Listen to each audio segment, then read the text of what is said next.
नमस्कार गुरु कृपा ही केवलम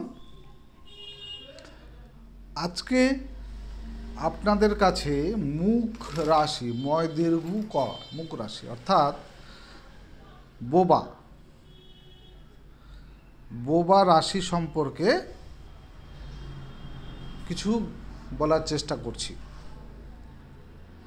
তো দেখুন, আমি প্রথম থেকে লিখে রেখেছি কর্কট, বৃশ্চিক, মীন। আমরা জানি এই কর্কট রাশি, বৃশ্চিক রাশি এবং মীন রাশি এরা কিন্তু জলরাশি।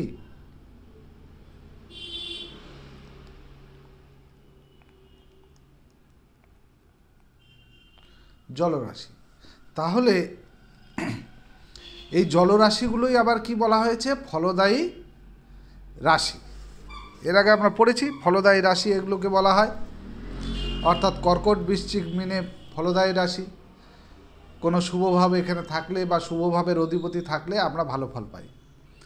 কিন্তু আবার এই কর্কট এবং বৃশ্চিক এবং মীন এই তিনটি জলরাশিকে বলা হয়েছে মুখ রাশি বা সাধারণ বাংলা ভাষায় বোবা রাশি। এবার আমি এখান থেকে জন্মছকে কি বিষয়টা আলোচনা করতে পারি? আমি আলোচনা করতে পারি যে যদি দ্বিতীয় ভাব এই রাশিগুলো হয়, দ্বিতীয় ভাব যদি এই রাশিগুলো হয়, অর্থাৎ লগ্ন মিথুন হলে দ্বিতীয় ভাব হবে কর্কট, লগ্ন যদি তুলা হয় তাহলে দ্বিতীয় ভাব হবে বৃশ্চিক, লগ্ন যদি কুম্ভ হয় তাহলে দ্বিতীয় ভাব হবে মীন রাশি। এবং আমরা জানি এই মীন রাশির অধিপতি গ্রহ হচ্ছে বৃহস্পতি। এই ঘরটার মালিক বৃহস্পতি, এই ঘরের মালিক হচ্ছে চন্দ্র এবং এই ঘরের মালিক হচ্ছে মঙ্গল। এবার দেখা গেল যে এই দ্বিতীয় ভাব মীন রাশি, কর্কট রাশি অথবা বৃশ্চিক রাশি, এবং দেখা যাচ্ছে যে বৃশ্চিক রাশির মঙ্গল মীনে অথবা এই চন্দ্র মীনে অথবা চন্দ্র বৃশ্চিকে অথবা বৃহস্পতি বৃশ্চিকে বা কর্কটে। হ্যাঁ, এবং দ্বিতীয় ভাবটা কিন্তু এই তিনটে রাশির মধ্যেই হতে হবে। তাহলে সেই জাতকের ক্ষেত্রে কিন্তু একটা কথা বলার সমস্যা বা তোতলামি কিন্তু থাকতে পারে। এটা গেল এক নম্বর। এছাড়া যদি দেখা যায় যে এরকম একটা কন্ডিশন হয়েছে, তার সাথে বুধ গ্রহটি এই তিন জায়গার মধ্যে যে কোনো একটি জায়গায় বসে রয়েছে এবং এই বুধ শনি দ্বারা পীড়িত, অর্থাৎ বুধের সাথে শনির কোনোরূপ কানেকশান হয়েছে বা সম্পর্ক হয়েছে, তবে কিন্তু সেই জাতকের মধ্যে কথা বলার সমস্যা থাকবেই। কথা বলার সমস্যা থাকবেই। তাছাড়া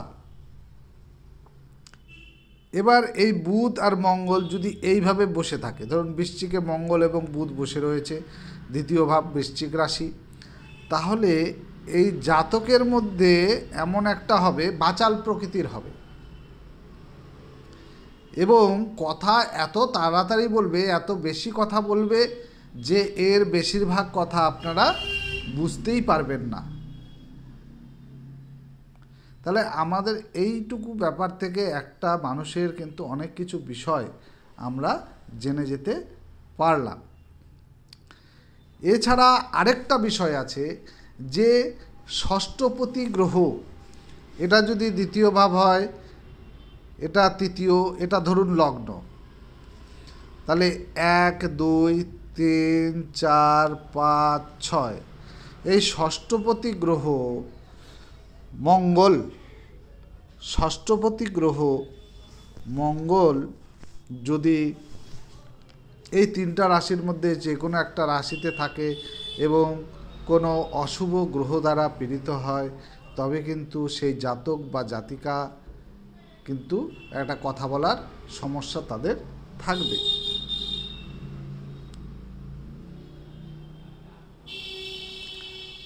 আবার আরেকটা ব্যাপার, ধরুন বুধ এই কর্কট রাশিতে আছে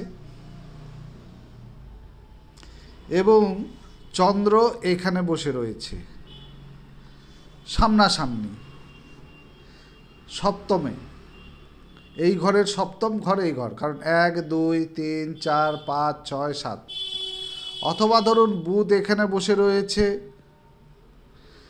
চন্দ্র বসে রয়েছে এইখানে, তাহলেও কিন্তু একটা কথা বলার মধ্যে তাদের সমস্যা দেখা দেবে।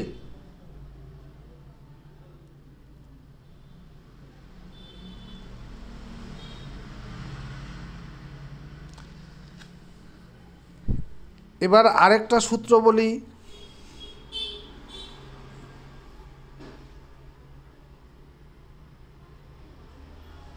ধরুন এবার এটা দ্বিতীয় ভাব না হয়ে লগ্ন হলো, এই যে কর্কট বৃশ্চিক মীন এগুলো যদি লগ্ন হয় এবং এদের এই লগ্নতেই যদি শনি বা ধরুন এই বৃশ্চিক লগ্ন, এটা ধরুন লগ্ন হলো এবং এখানেই শনি বসে রয়েছে, তাহলেও কিন্তু সেই জাতকের মধ্যে কথা বলার একটা সমস্যা থেকে যাবে।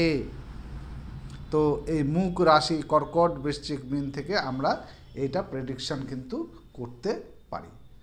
তো সকলে সুস্থ থাকবেন, ভালো থাকবেন, এরপরে আবার নতুন ভিডিও নিয়ে আসবো আপনাদের জন্য। আপনারা শিখতে থাকুন, তাহলে আমি খুব আনন্দিত পাবো। আপনারা যদি কমেন্ট করেন, অনেকেই ফোন করে, অনেক বিষয় জ্ঞান নেয়, খুব ভালো লাগে। সকলে ভালো থাকুন, সুস্থ থাকুন।